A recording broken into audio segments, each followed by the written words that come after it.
이 사명자의 행복은 사실은 이 사명이라는 단어는 조금 부담스러운 단어입니다. 그런데 하나님 아버지께서 우리에게 사명을 주신 것은 아버지가 아들에게 나쁜 일을 주겠습니까? 아이들에게 공부하라, 건강 지키라, 이렇게 하라 저렇게 하라. 부모가 할 때는 때로 자식들은 어릴 때 그것이 짜증스럽고 싫다 하지만은 결국 크다 보면 부모가 그것을 한 것을 감사하게 되는, 그래서 자녀의 행복을 위해서 부모들이 요구하고 시키는 일들이 있는데 그것 중에 하나가 이 사명입니다. 사명을 잘 감당하게 되면 우리가 진정으로 하나님 주시는 백성들, 하나님 주시는 그 행복 안에 거할 수 있는 것입니다.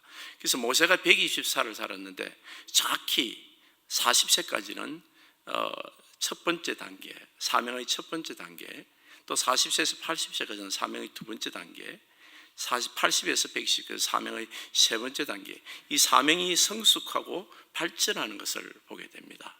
여러분과 저도 시간은 40년 연도수는 다를 수 있어도 그것보다 더 짧을 수가 있어도 주님 안에서 같은 과정을 걷는다는 것을 여러분 기억하시고 오늘 말씀을 잘 들으시기 바랍니다. 사명의 첫 번째 단계는요, 우리가 이 세상에서 예수를 믿고 첫 번째 우리가 사명이라 느끼는 것은 한마디로 예수 믿고 복받아 주변 사람에게 굉장히 나는 예수 믿어서 이렇게 잘됐다 라는 것을 자랑하고 영향력을 끼쳐서 저들이 나를 부러워해서 예수를 믿게 되는 이런 것을 대부분 사명이라고 생각을 합니다. 이민을 처음 온다든지 첫 이렇게 신앙생활을 할 때 우리가 첫 번째 받는 우리에게 무의식적인, 거의 무의식적인 사명은 내가 좀 잘 돼야 된다. 잘 돼야 된다. 물질명의 지위가 높아지는 것, 이것을 통해서 하나님 영광을 드러내자 라는 것들, 많은 크리스천들이 지금도 그런 생각에 많이 잡혀 있습니다. 사실은 그렇고 또 그런 면에도 하나님 주신 축복이 따르기도 하고요. 모세라는 말은 물에서 건져냈다는 말인데 그때 당시에 바로가 보니까 유대인들이 유아 사망률이 적습니다. 그들은 성결의식이 있어가지고 어릴 때부터 깨끗하게 청소하고 하니까 아이들이 일찍 죽지 않는 거예요. 어릴 때 예전에 의학이 없어가지고 어린애들이 많이 죽었는데 유대인들 아이는 안 죽습니다. 그러니까 인구가 폭발적으로 증가를 하는 거예요. 그러니까 산파들 보고 남자는 무조건 죽이라, 여자들은 뭐 외국 사람 데려가면 되니까 남자들은 무조건 죽이라 그러는데 산파들이 자기 민족을 죽일 수 있나요? 이렇게 거짓말을 합니다. 우리가 가니까 먼저 아기를 낳았습니다. 그래도 어쩔 수 없이 남자를 이제 이렇게 어디다 보내고 사라지게 해야 되는데 3개월 동안 모세는 숨겨놨다가 강물에 갈상자에 넣어서 띄워보냅니다. 죽음의 강에 자식을 정처 없이 부모가 내보낼 때 얼마나 고통스러울까요? 우리 이 모세라는 인생은 사망의 강에서 버려진 자였습니다. 그런데 놀랍게도 정말 얼마나 럭키한지 그것이 바로 공주의 눈에 띄었습니다. 이 바로 공주가 적자고 완전히 정통인데 아들이 없는 거예요. 아들이 없는 이 바로 공주의 눈에 띄어가지고 바로 양자로, 왕자로 그렇게 신분이 변했습니다. 모세의 아버지는 아브라함이고 어머니는 요게벳인데 그 누나가 보면서 내가 유모를 소개할까요 하면서 친모 요게벳을 유모로 소개했습니다. 그게 모세는 사실은 사망의 강에 버려졌다가 왕자 공주로부터 구원을 받아 왕손이 된 것도 감사한데 어머니 품에서 유대인의 교육, 신앙의 교육을 다 받으면서 어머니 친모의 젖을 빨면서 자라게 됐던 거예요. 세상에 얼마나 럭키합니까? 얼마나 럭키해요. 그렇게 럭키한 케이스가 없어요. 그래서 왕궁에 자랐습니다. 이스라엘 모든 민족이 다 노예처럼 비참한 생활을 하고 정말 짐승 같은 삶을 사는데도 모세 그는 왕자로 살아왔던 것입니다. 우리 성도들도 사망의 강에 버려졌던 우리 인생들이 예수를 믿으면서 왕자로 공주로 하나님의 양자로 어답션을 받지 않습니까? 그렇게 나서 우리가 주님 안에서 신앙적으로 축복을 받는데 우리도 좀 잘 먹고 잘 살아서 좋은 집 좋은 차 그리고 좋은 명예 지위를 가지고 왕궁에 계셨으면 좋겠다. 다들 그런 목표를 가지고 좋은 집, 좋은 차 이런 것을 막 향해서 달려가는 겁니다. 그래서 우리가 잘 먹고 잘 살고 좋은 집에 살고 우리 자식도 일로 대학 가고 잘 되면 사람들이 우리를 보고 부러워해서 예수를 믿을 것이라는 생각을 많이 가지고 있습니다. 그것이 하나님께 우리가 받은 사명이다. 하나님께 그렇게 생각을 합니다. 그렇게 열심히 신앙생활을 하고 있는 것이 이 사명자의 첫 번째 신앙의 단계예요. 신앙의 단계예요. 그런데 여기 참 놀라운 일이 발생을 하는 것입니다. 오늘 본문 23절에 보게 되면 나이가 40이 되며 그랬습니다. 이 모세가 40이 딱 나이가 됐을 때는 하나님 이상한 생각을 하나 딱 주는 거예요. 그리고 여러분과 제가 인생에서 미주지역에 가서 좋은 집 사고 좋은 데 가가지고 고급차 굴리고 자식 잘 되고 하는 이것으로만 만족하고 살도록 하나님이 내버려 놓지 않으신다는 거예요. 우리 마음에 정말 엉뚱한 생각이 오는 거예요. 그게 뭔가 하면 오늘 23절에 보면 그 형제 이스라엘 자손을 돌볼 생각이 나더니 그랬어요. 아니 왕궁에서 자기만 잘 먹고 잘 살면 되지. 세상 사람 그러잖아요. 다른 사람들 막 뺏어서라도 지만 잘 먹고 잘 살면 되잖아. 다 세상 사람 그렇게 살잖아요. 그런데 우리 하나님 백성들은 참 희한한 생각을 주는 거예요. 그게 뭔가 하면 내 백성을 돌볼 생각이 나는데 나는 왕궁에서 잘 먹고 잘 사는데 매일 채찍에 맞으면서 정말 짐승처럼 사는 내 주변의 그 노예들, 내 백성들을 보면서 모세가 잠을 못 이루는 거예요. 여러분, 이게 여러분 하나님 주시는 하나님 백성에게 주는 하나님의 은혜 중에 기막힌 은혜예요. 세상 사람은 죽었다 깨나도 이런 생각을 못 갖습니다.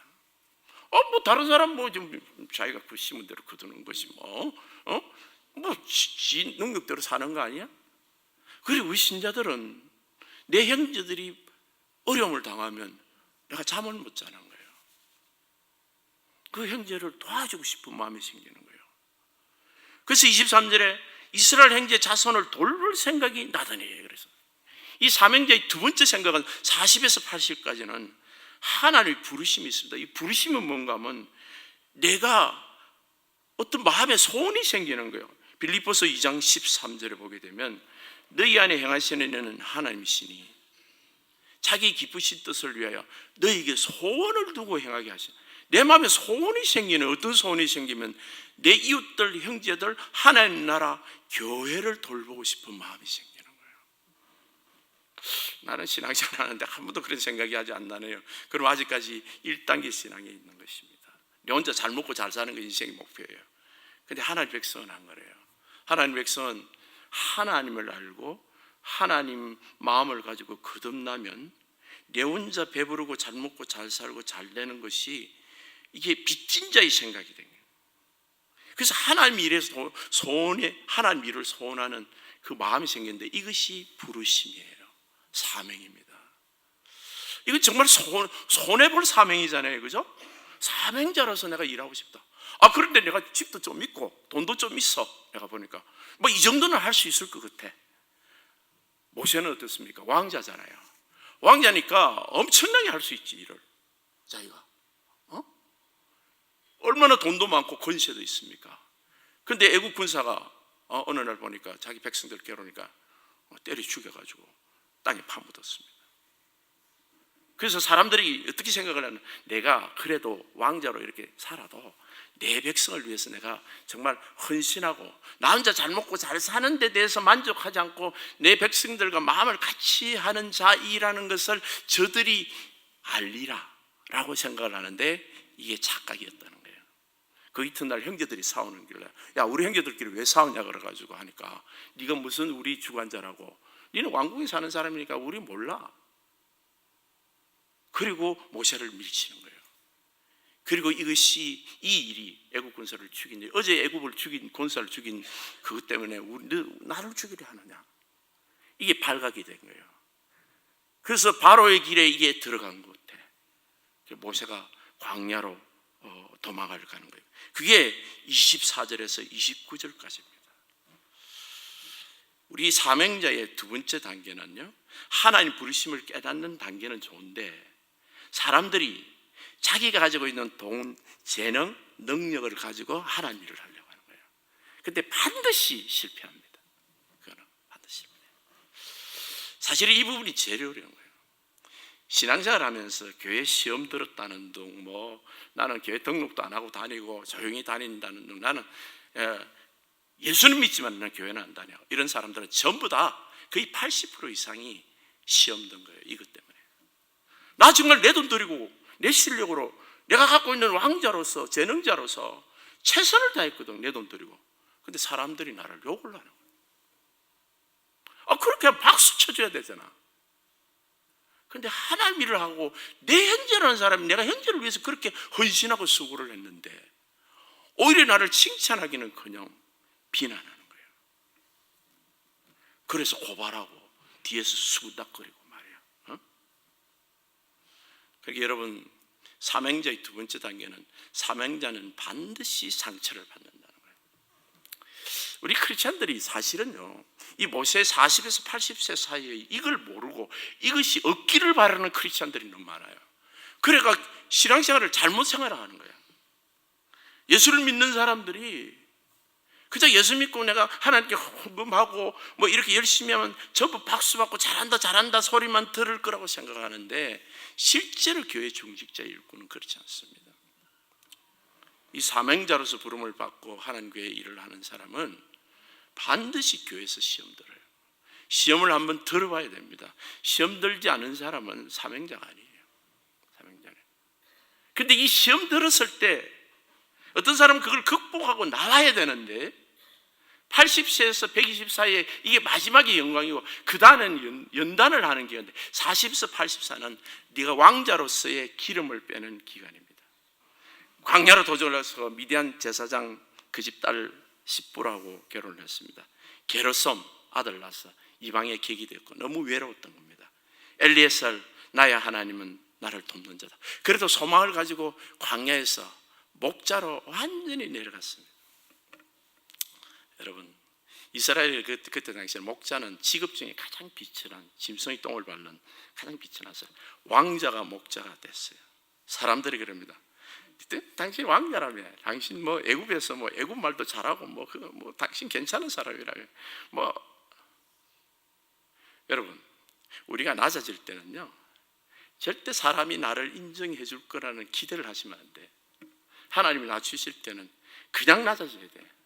그 왜 낮추시는가 하면요, 물질이든 환경이든 모든 주변에서 낮출 때가 있어요. 하나님 일꾼들. 그때는요, 나를 부인하라는 거예요. 자기를 부인하고 왕자로서의 일을 했고, 내가 왕자였는데 그거로 하나님 일을 하는 것은 하나님 원치 않으시는 거예요. 연단하시는 기간이에요. 오늘 본문 22절 보세요. 모세가 애굽 사람이 모든 지혜를 배워 말과 하는 일이 다능하더라. 굉장히 똑똑했습니다. 그때 당시 애굽 문물은 세계 최고예요. 오늘같이 미국 나라인데 그기도 왕자로서 최고의 하버드 대학 공부를 했던 사람이에요.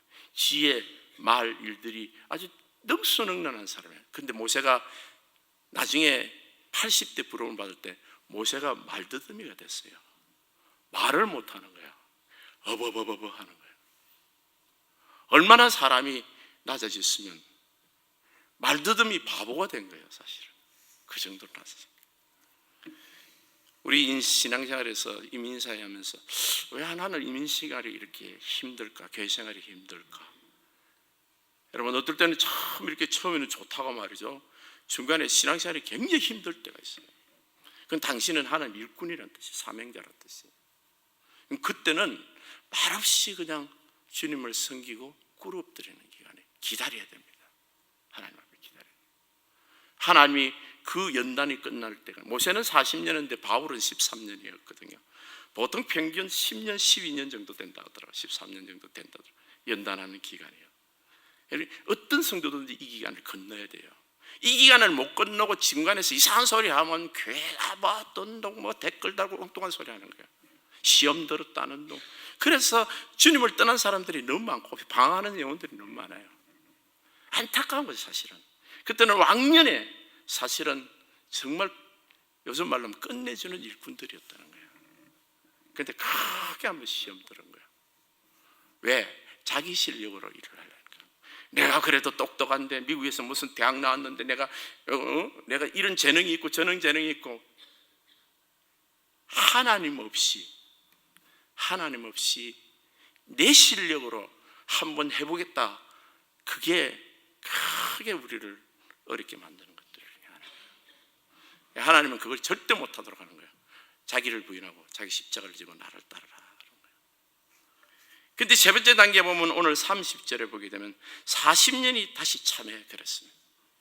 참 놀랍잖아요, 그죠? 하나님은 하나님의 어떤 때가 있습니다. 이 40년이 참회, 천사가 신의 산 가시나무 뜰기 가운데서 그에게 보는, 가시나무는 잡초예요. 그냥 광야에서 그냥 보는 잡초예요. 그냥 풀이에요. 그냥 풀 같은 그런 잡초예요. 그 위에 하나님이 불이 임했다는 거예요. 이 말이 무슨 말입니까? 우리 인생들은요, 정말 세상에서 그냥 살면 그냥 내버려 놓은 잡초 같은 인생들이야. 근데 그게 하나님 불이 거기 임할 때는 달라지는 거예요. 이스라엘 백성일 수도, 어쩌면 지금 모세의 모습일 수도 있습니다. 광야에서 40년간 버려졌을 때 모세가 사명에 불탔을까요? 아닐 것 같아요. 사명도 다 잊어버려요. 내가 하나님 교회를 위해서 한번 일해보겠다는 그런 열정도 다 잊어버려요. 하나님도 없는 것 같고 말이에요. 그냥 겨우겨우 신앙생활을 하고 있는 나의 모습일 수도 있는 것입니다. 그런데 우리는 이 세 번째 사명 단계에서는 신앙의 사명의 회복이 되는데 반드시 하나님을 만나야 돼요. 하나님이 불꽃 가운데 나타나세요. 40년 전에 실패한 것은 하나님 없이 자기가 있기 때문에 실패한 거예요. 우리가 실패하는 이유는요, 하나님 없이 하는 건 다 실패해요. 하나님은 반드시 실패케 하셔야 일부러. 다른 사람은 해도 되는데 나는 안 돼. 왜? 하나님 없이 하기 때문에. 하나님 없이 하기 때문에. 그래서 로마서 5장 5절에 보면 성령으로 말미암아 하나님 사랑이 우리 마음에 부은 바 되느니, 그래서 하나님을 만나는 건, 이 불을 만나는 건 사랑의 불을 만나는 거예요. 내 영혼이 꺼졌던, 정말 내 가슴이 냉랭하고 비판과 조소와 조롱과 자기 폄하에 그렇게 있던 것이 하나님께서 만나줌으로 다시 소명이 불듯이 살아나는 거예요. 그걸 보는 순간에 내가 달라지는 거예요. 우리는 주님 안에서 신앙생활을 내가 해보려고 그러다가 상처를 많이 받은 사람들이에요. 하나님 불러야 됩니다. 하나님을 만나야 돼요. 하나님 임재가 있어야 돼요. 그 하나님의 능력을 붙들고 하나님 일을 하는 사람이 돼요. 그게 사명자가 가장 중요한 것입니다. 하나님 없이 일하면 안 돼요. 항상 하나님을 붙들고 일을 해요. 하나님의 불이, 하나님의 임재함이 내게 있는 거예요. 주님과 함께 일하고 주님이 일하시면 제가 일하겠습니다. 그런데 또 하나 더 해야 돼요. 가까이 가니까 내 신발을 벗어라 그랬습니다. 내 발의 신을 벗어라 그랬습니다. 이 신을 벗는다는 것은 자아를 벗는 거예요. 자신의 권리나 자아 숭배를 내려놓는 것입니다. 그는 왕자 의식 때문에 하나님 일을 실패했던 사람이에요. 이 선악과를 따먹으면 내가 하나님이라고 생각을 보통 하잖아요. 자아 의식을 갖고 있습니다. 신발은 원래 더러운 거잖아요. 교만, 절망, 원망, 불평, 자랑, 불순종. 그래서 로마서 8장 13절에 보면 영어로서 몸의 행실을 죽이면 산다고 그랬어요. 우리가 주님 안에서 사명자는 내가 항상 벗고 내려놓아야 될 것이 있는 것이에요. 내가 서 있는 것은 거룩한 땅이니. 그래서 고린도서 16장 19절에서 20절 보면 너희가 성령의 전인 줄 알지 못하느냐. 너희는 자신의 것이 아니라 값으로 산 것이 되었으니 그런즉 너희 몸으로 하나님께 영광을 돌리라 말씀하고 있습니다. 우리는 소명자로서 부름을 받았을 때 이제는 우리가 우리의 것이 아닙니다. 로벤 커닝ham이라는 사람은 그 YM의 그 단체의 창시자인데 그분이 내 신발을 벗으라는 이 간증을 책을 썼는데 그 간증에 보게 되면 사모님하고 운전을 하다가 사모가 운전하는데 차가 길에 빠지면서 차가 뒤집어진 거예요. 뒤집어져 가지고 완전히 이렇게 정신을 잃었는데 자기 머리에 피가 완전히 나더래요. 그리고 옆에 보니까 차에 보니까 운전석에 사람이 없어. 사모는 저쪽으로 튕겨나가가지고 저기 있는데 눈이 희물겋게 이렇게 들어가 벌써 동공이 확대가 되고 죽었더래요. 그 우리 아내가 죽었구나 라고 하는데, 그때 하나님은 음성이 들 때 로렌 그러시더라고요. 그래서 그 급한 중에서도 아내에게 달려가기 전에 무릎을 꿇었대. 하나님, 왜요? 네가 이래도 나를 섬기겠는가? 이런 상황에서도 나를 섬기겠는가? 로렌이 그러더니, 하나님, 제가 가진 게 목숨 하나밖에 없는데 주님, 이 목숨도 주님 겁니다. 주님 섬기겠습니다. 네 아내를 위해서 기도하라 그러시길. 기도하니까 아내가 후 하면서 숨이 돌아오더래요. 여러분, 우리는 어떤 상황에서도 나를 버려야 됩니다. 나라는 것을 가지고 내가 존경받기 위해서, 내가 직분이 뭔데 내가 인정 안 해주나, 이런 생각을 갖고 있는 아내는 하나님 사용하지 않습니다. 자기를 버려야 돼요. 그리고 돌아가야 됩니다. 마지막으로 받는 소명이 뭔가 하면 34절에 보게 되면, 내 백성이 애굽에서 괴로움을 받음을 내가 확실히 보고 그 단식한 소리를 듣고 그들을 구원하려 내려왔느니 이제 내가 너를 애굽으로 보내리라. 애굽이 어딘데요? 자기 형제들이 자기를 배반하고 고발했던 곳이에요. 그래서 그 형제들을 도망 나왔던 원수들입니다. 쉽게 말하면 네 형제들에게 다시 돌아가라는 거예요. 우리는 도망 나왔던 곳으로 다시 돌아가야 됩니다. 사람들은요, 그것을 피해가지고 어떨 때는 교회도 옮기고 이것저것 옮기지만은 옮기도 소용없습니다. 똑같은 상황이 벌어져요. 내가 도망 나왔던 것이 사람 때문에 도망을 나온 거예요. 내가 돌아가라는 거예요. 너를 배신한 형제들에게 돌아가라. 모세는 사랑의 목자입니다. 모세가 보면 하나님 백성들이 그 배반을 해가지고 12정탐꾼 때 하나님 다 죽이다 그럴 때 하나님한테 그렇게 간절히 기도합니다. 내 백성을 사해달라고. 그때 하나님이 내가 너 백성을 사해준다라고 말씀하세요. 이 부름을 받았다는 것은 형제들에게 돌아가는데 형제들을 사랑할 수 있는 능력을 주시는 거예요. 선한 목자인 예수 그리스도는 제자들에게 팔고 다 도망을 가도 갈릴리로 가셔서 다시 제자를 만나시는 것입니다. 저도 사실은 목회가 힘들어서 도망을 간 적이 있었죠. 목회 한 10년 때. 그때 하나님 주시는 말씀이 돌아가라는 말씀이었어요. 예레미야서 15장 19절에 내가 만일 돌아오면 내가 너를 이끌어 다시 서겠다 그랬어요. 우리는 돌아가야 됩니다. 누구에게요? 원수에게요. 내가 가장 상처받았다고 말하는 그 환경 속에, 그 관계 속으로 돌아가야 됩니다. 그리고 말하기를 이제는 미워하는 사람이 아니라 사랑하는 사람. 모세가 그럽니다. 나 못해요. 나 그것 때문에 너무 힘들어서 지금 광야에 도망 나와 있는데, 주님이 말씀을, 하나님이 어떤 하나님이니까 I am who I am. 나는 스스로 있는 자다. 나는 항상 네 곁에 있는 사람이다. 네가 네 실력으로 사랑하려고 하지 마라. 사람이 사람의 능력으로 사랑하니까 네가 안 되는 거예요. 하나님이 살아계신 하나님이 네 앞에, 내 옆에 있으면 살아계신 하나님은 그 사랑으로 사랑하라는 거예요. 그래서 모세는 히브리서 11장 24절에서 26절에 모세의 행복에 대해서 이렇게 말합니다. 믿음으로 모세는 장성하여 바로의 공중의 아들이라 칭함을 거절하고. 우리 하나님 백성들은요, 우리가 잘 먹고 잘 사는 것에서 절대 만족하지 못해요. 그것만 갖고 사는 사람은 구원을 못 받은 사람이지만 이든지 인생을 크리스찬으로서 삶을 반쪼가리 사는 사람이에요. 그것까지만 사는 사람, 자기만 잘 먹고 잘 사는 사람. 근데 25절에 보면 도리어 하나님 백성과 함께 고난받기를, 잠시의 죄악을 누리는 것. 그 왕궁에 말이야, 주지 육림이 얼마나 그 좀 타락한 문화들, 그 노예들, 성적인 것, 쾌락들을 넘쳤겠습니까? 그런데 돼서 마음이 없는 거예요. 내 백성들과 같이 아파하는 것을 더 좋아한다는 거죠. 여러분, 하나님 백성이 참 멋지지 않습니까? 성도의 인생이 너무 멋지지 않아요? 똑같이 이민생활을 하고 차 타고 뭐 이렇게 다닌다 하더라도 성도는 달라요. 사명자는 생각이 다른 거예요. 생각이 다른 거예요.